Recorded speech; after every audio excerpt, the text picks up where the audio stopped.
What up, YouTube? It's me, Isaac, coming to you with another edition of my life. So, as you can tell, I've got a new headset because, well, I just do, and I wanted to test it out. And I've got on my Christmas Stitch hoodie that my mom got me for Christmas, which was really cool. Actually, let me see if these are.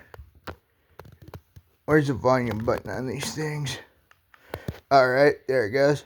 I just wanted to make sure the volume was up. And, I had a really good holiday.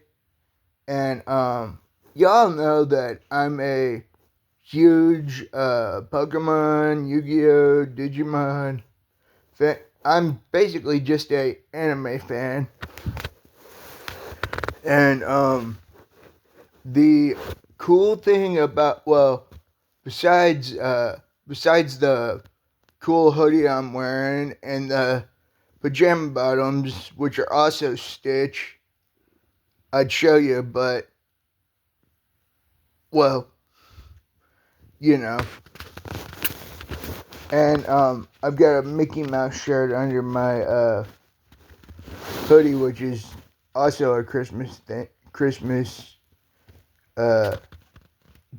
shirt. The reason I wear Christmas stuff year round is because it just brings me a lot of joy knowing that the spirit of Christmas can be worn year round, or, well, you know what I mean. And so back when I was a kid and we used to have I can't remember the name of the game, but it was a chess game. I think it was like Chess Master or Master Chess, something like that. Although that I might have been thinking of Master Quest, but either way. So as I said in a couple of my videos, I have the Yu-Gi-Oh! Early Days collection, and what made me think of Chess Master was the game that I'm actually playing now. So I've beaten Yu-Gi-Oh! Duel Monsters 1 and 2. The third game on the Early Days collection is a game that only came out to the US when the Early Days collection came out, which I don't understand why, because all it is straight up Yu-Gi-Oh! Chess, or it's Yu-Gi-Oh! Chess, um,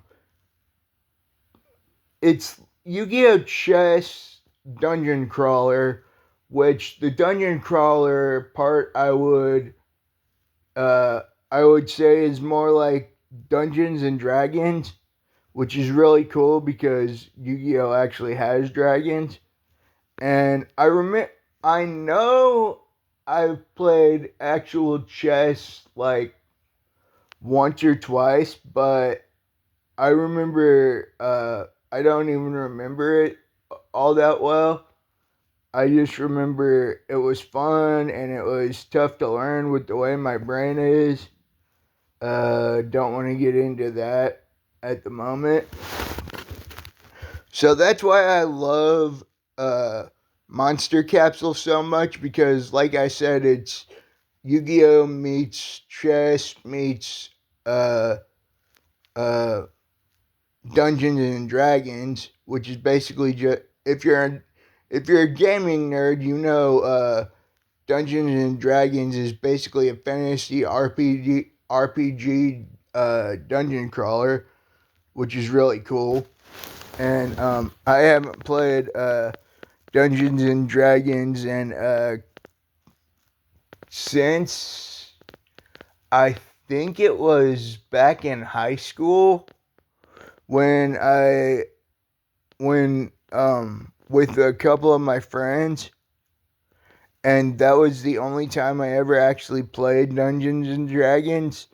too complicated for me. Same reason with chess. But like I said, the monster capsule is actually really, really fun. And let's see here. I got the first stage. I got the second stage beat. I think I'm on the third of 10 stages. It might be third of seven, but either way, the game's been fun. I'm going through the early days collection in number order until I get to like the Game Boy Advance games, which I will go in the order of the games that I think are the most fun.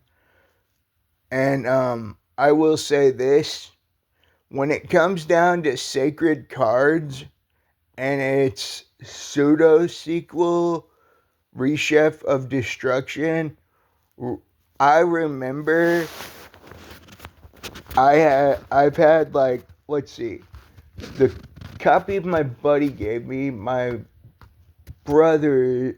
my brother's copies after they got tired of playing with them, and the original copy my mom bought me, the double pack with Rechef of Destruction. My mom bought me literally like 2 weeks before the early days collection was announced, which that was freaking hilarious. And I basically had a lot of copies of Sacred Cards, and I've had like 4 copies of Rechef of Destruction. I never beat that game on physical hardware.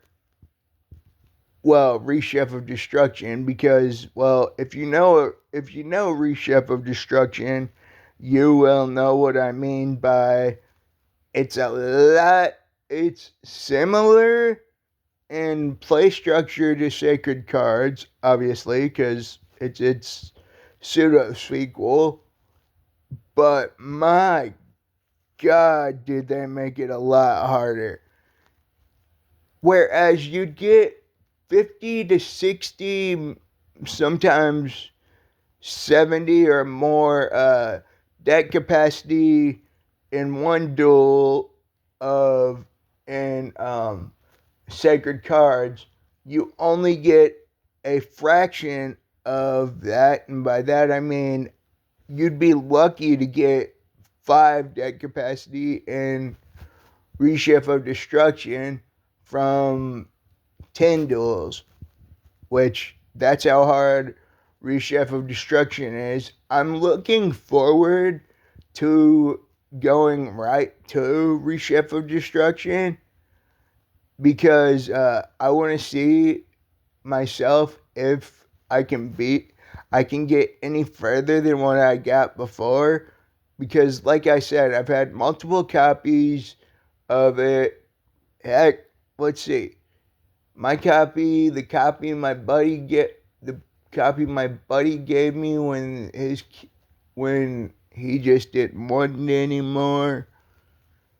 And I think I've had like 4 or 5 copies of Rechef of Destruction over the years.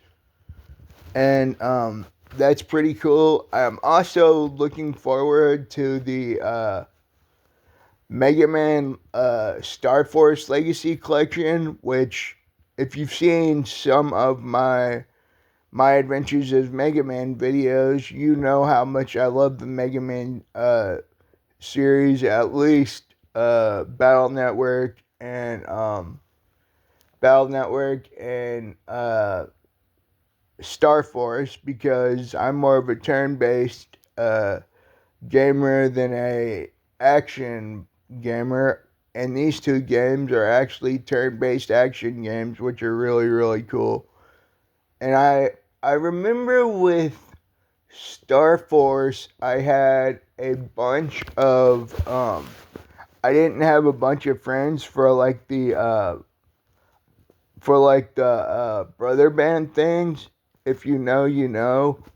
And So my brother band was just stuff in the game, which was like it would get higher and higher the more